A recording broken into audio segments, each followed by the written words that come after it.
BCom part का first का अपना चैप्टर चला था इश्यू ऑफ शेयर्स, उसमें आगे चलते हैं। प्रीवियस क्लास में बात हुई थी कि कंपनी किसे कहते हैं, शेयर्स किसे कहते हैं, शेयर्स के दो प्रकार हैं। और अब हम आगे चलते हैं अंश निर्गमन की प्रक्रिया, procedure for issue of shares. जब भी कोई कंपनी शेयर इशू करती है तो सबसे पहले कंपनी अपना एक प्रोस्पेक्टस इशू करती है। प्रोस्पेक्टस का हिंदी अर्थ होता है प्रविवरण, यानी कि प्रविवरण निर्गमित करना, इशू ऑफ प्रोस्पेक्टस, जिसमें कंपनी का नाम, शर्तें, अंश का प्रकार, कब इशू कर रही है, कंपनी का बैकग्राउंड क्या है, इन सब की पूरी डिटेल होती है, जिससे कहा जाता है अंश इशू करने से पहले जारी किए जाने वाला प्रविवरण या प्रोस्पेक्टस। दूसरा बिंदु आता है प्रोसेस का, अंशों के लिए आवेदन पत्र प्राप्त करना। फिर कंपनी शेयर्स के लिए जो एप्लीकेशन है वो इनवाइट करती है, और उसके लिए आप जो है जो जनता जो है वो शेयर एप्लीकेशन भरती है। तो जैसे मान लीजिए कि जब भी आप शेयर इशू करते हैं, तो मान लीजिए आप 1 लाख शेयर इशू करना चाह रहे हैं, तो 1 लाख के लिए 1 लाख एप्लीकेशन आ सकती है, बराबर आ सकती है, ज़्यादा आ सकती है, कम आ सकती है। तो जनता द्वारा अंश क्रय करने के लिए दी जाने वाली एप्लीकेशंस को अंश आवेदन कहा जाता है। अगला आता है अंशों का आवंटन, जिसे कहते हैं अलॉटमेंट। कंपनी एप्लीकेशन के साथ पैसा लेने के बाद में एक निश्चित धनराशि प्राप्त करने के बाद में कुछ पैसा बाद में लिया जाता है, और उसके साथ अंशों को बांटा जाता है, यानी कि पब्लिक को दिया जाता है जिन्होंने अंश मांगे हैं। तो पब्लिक को अंश देना आवंटन या बंटन होता है। अगला आता है शेयर मांग मनी, शेयर कॉल मनी। अगर मान लीजिए कि 100 रुपये का अंश है, तो 100 रुपये पे 25%, कम से कम 25%, यानी कि 100 रुपये का 25 रुपये एप्लीकेशन के साथ लिया जाएगा। कुछ पैसा शेयर्स होल्डर से अंश बांटते समय, अलॉटमेंट के समय लिया जाता है। बचा हुआ पैसा आप भविष्य में कुछ टुकड़ों में ले सकते हैं। ये जो टुकड़े होते हैं, इन टुकड़ों को कहा जाता है फर्स्ट कॉल, सेकंड कॉल, यानी कि प्रथम मांग, द्वितीय मांग कहा जाता है। इस प्रकार जब भी शेयर इशू होता है तो उसका एक प्रोसेस फॉलो होता है। सबसे पहले मैंने बताया प्रोस्पेक्टस इशू करना, एप्लीकेशन लेना, अलॉटमेंट करना, और बचा हुआ पैसा कॉल्स के रूप में लेना, जिन्हें आप फर्स्ट कॉल, सेकंड कॉल या अंतिम मांग भी कहते हैं। न्यूनतम अगर अभिधान की बात करें, अगर हम जब भी शेयर इशू करते हैं तो 3 टाइप का अभिधान होता है, यानी कि सब्सक्रिप्शन होता है। 1 लाख शेयर इशू करना चाह रहे हैं और 1 लाख के लेकर 1 लाख एप्लीकेशन आती है जनता से, तो उसको कहते हैं पूर्ण अभिधान। अगर 1 लाख के लिए अगर 1 लाख से ज़्यादा एप्लीकेशन आती है तो उसे कहा जाता है अति अभिधान। अगर आप 1 लाख शेयर इशू करना चाह रहे हैं और आपके पास यदि कम एप्लीकेशन आती है तो उसे कहते हैं न्यून अभिधान। ऐसे 3 प्रकार का यह अभिधान होता है। अगर अभिधान की बात करें तो अभिधान कम से कम 90% होना चाहिए। अगर आप 1 लाख शेयर इशू कर रहे हैं तो 90,000 शेयर्स के लिए एप्लीकेशन आना ज़रूरी है। अगर इससे कम एप्लीकेशन आती है तो फिर वह कंपनी या वह कंपनी व्यवसाय शेयर इशू नहीं कर सकता है। न्यूनतम अभिधान के साथ में अगर हम राशि की बात करें तो अगर 100 रुपये का शेयर है तो 100 रुपये के शेयर पे कम से कम 25% राशि, यानी कि 100 रुपये का 25%, यानी कि 25 रुपये या उससे ज़्यादा राशि एप्लीकेशन के साथ में प्राप्त करनी चाहिए। 25% का मतलब है कि कम से कम 25%। 100 रुपये का अंश है तो 25% मतलब 25 रुपये। तो 25 रुपये से लेकर आप 100 रुपये तक आप एप्लीकेशन के साथ ले सकते हैं। आप पूरा भी एप्लीकेशन के साथ में ले सकते हैं। कुछ पैसा अंश बांटते समय अलॉटमेंट के साथ लिया जाएगा, और बाकी बचा हुआ पैसा आपके कॉल्स के रूप में लिया जाता है, फर्स्ट कॉल या सेकंड कॉल के रूप में लिया जाता है।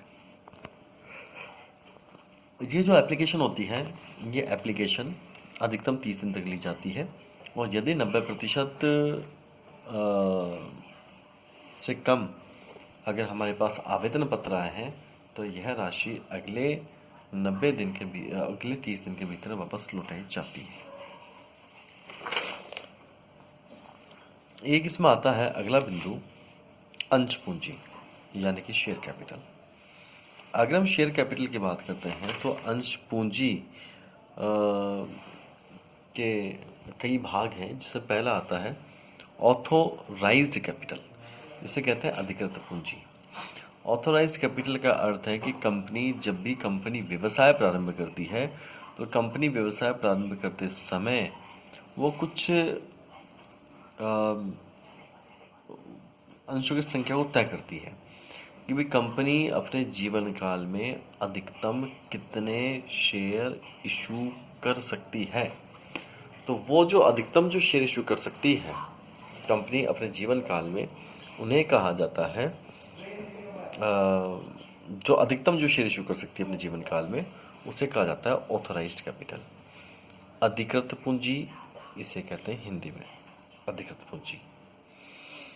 इसे अंकित पूंजी या नॉमिनल कैपिटल, नाममात्र की पूंजी भी कहा जाता है। एक बार अगर मान लो कोई कंपनी व्यवसाय प्रारंभ होता है, उसमें अगर 50,000 शेयर्स हैं 100 रुपये वाले, तो 50 लाख रुपए वो कंपनी अपने व्यवसाय में विनियोजित कर सकता है। लेकिन भविष्य में अगर उस व्यवसाय को लगता है कि वो कंपनी व्यवसाय सफल हो गया है और बढ़ाना है, विस्तार करना है, तो आप ऑथराइज कैपिटल की लिमिट को बढ़वाएंगे, अनुमति लेंगे, उसके बाद ही आप ज़्यादा शेयर इशू कर पाएंगे। इसे कहते हैं ऑथराइज्ड कैपिटल। दूसरी आती है मेरे पास में इशूड कैपिटल। इशूड कैपिटल का अर्थ होता है कि आप कितने शेयर इशू करना चाहते हैं। आपने कहा कि भाई हम तो 50,000 में से 40,000 शेयर इशू करना चाहते हैं, तो आप जो शेयर इशू करना चाहते हैं उसे कहते हैं इशूड कैपिटल। अगला आता है सब्सक्राइब्ड कैपिटल। अगर आप 50,000 में से 40,000 शेयर इशू करना चाहते हैं तो 40,000 शेयर्स पर आपको मान लीजिए 38,000 आवेदन पत्र प्राप्त होते हैं। तो वो जो 38,000 आवेदन प्राप्त हुए हैं उन्हें कहा जाता है सब्सक्राइब्ड कैपिटल, प्रार्थित पूंजी। उसे सब्सक्राइब्ड कैपिटल कहते हैं, प्रार्थित पूंजी कहते हैं उसको। अब मान लीजिए कि 38,000 एप्लीकेशन आई, तो प्रार्थित पूंजी हो गई, मतलब जिन्होंने प्रार्थना करी। अब 38,000 शेयर्स पर आप जितना पैसा मांगेंगे आप, उसे कहते हैं मांगी गई पूंजी, कॉल्ड कैपिटल। उन अंशों पर जितनी राशि आपको एक्चुअल में प्राप्त होगी उसे कहा जाता है जितनी राशि आपको एक्चुअल में प्राप्त होगी उसे कहा जाता है पेड अप कैपिटल, चुकता पूंजी।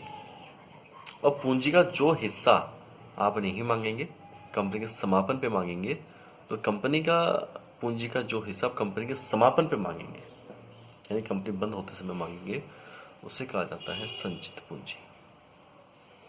इस प्रकार ये जो कैपिटल है, ये कैपिटल पहले तो ही authorised capital, issued, subscribed, called up, प्राप्त राशि पेड अप, और जो पैसा अंशों का जो पैसा कंपनी के समापन पर लेगी उसे कहते हैं संचित पूंजी। इस प्रकार से ये पूंजी के प्रकार हैं। अगला आता है अंशों का निर्गमन। जब भी कोई कंपनी शेयर शुरू करती है तो अंशों का निर्गमन 3 प्रकार से किया जाता है।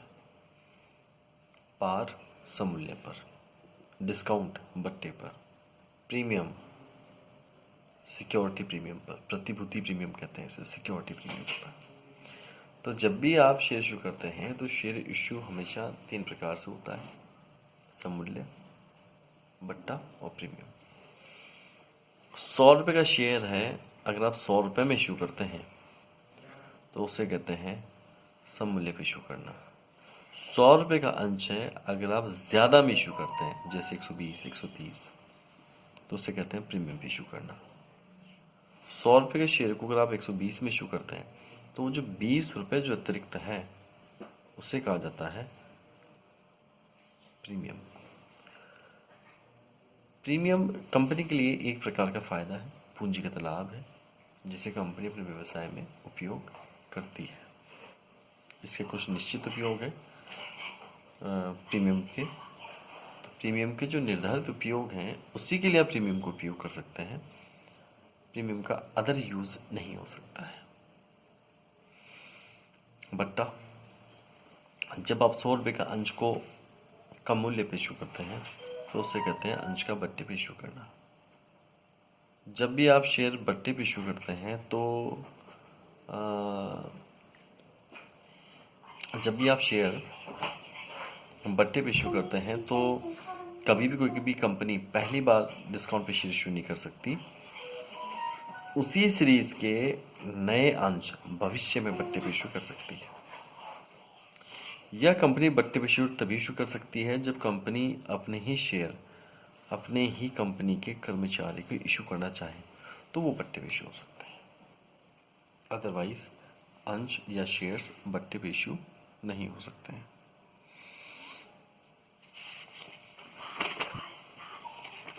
अगला बिंदु मेरे पास आता है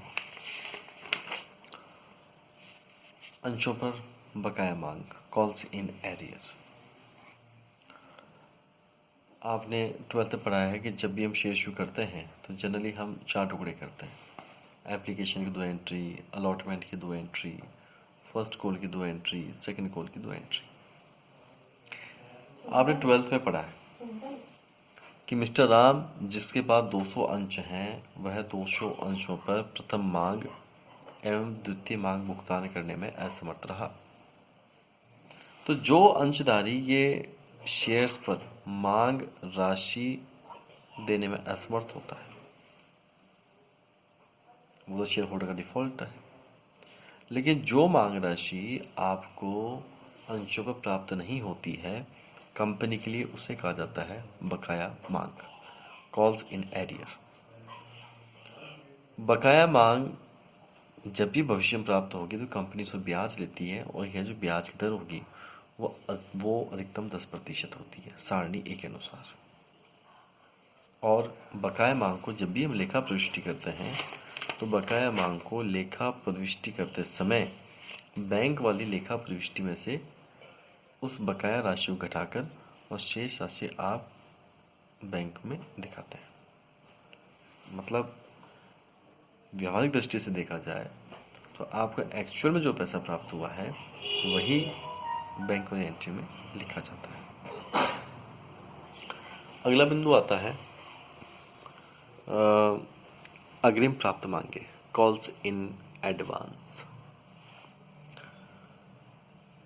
जब कोई अंशधारी भविष्य की देय राशि आपको समय से पूर्व दे देता है या देता है तो उसे आप अग्रिम मांग कहते हैं। जैसे फर्स्ट कॉल या सेकंड कॉल का पैसा अलॉटमेंट के साथ दे देना एडवांस कहलाता है। एडवांस जो मनी होती है वो हमेशा भविष्य की मांग से संबंधित होती है और जब यह भविष्य में मांगेंगे फर्स्ट कॉल या सेकंड कॉल तो वह एडवांस मनी भविष्य में बैंक खाते में से या लेखा प्रविष्टि करते समय बैंक खाते में से घटाकर की जाती है। एडवांस राशि पर कंपनी सारणी एफ के अनुसार अधिकतम 12% ब्याज देती है। एडवांस जो मनी होती है वो कंपनी के लिए एक प्रकार से अग्रिम प्राप्ति है जो कंपनी के लिए एक तरीके से मतलब अच्छा है। अगला आता है जब भी कोई कंपनी शेयर इशू करती है प्रीमियम पर तो प्रीमियम कंपनी के लिए एक प्रकार का पूंजी लाभ है। इस प्रीमियम में कुछ निश्चित उपयोग हैं। जैसे कोई भी कंपनी जब पहली बार शेयर इशू करती है तो इशू करने के जो खर्चे होते हैं वो आप इस प्रीमियम से चुका सकते हैं।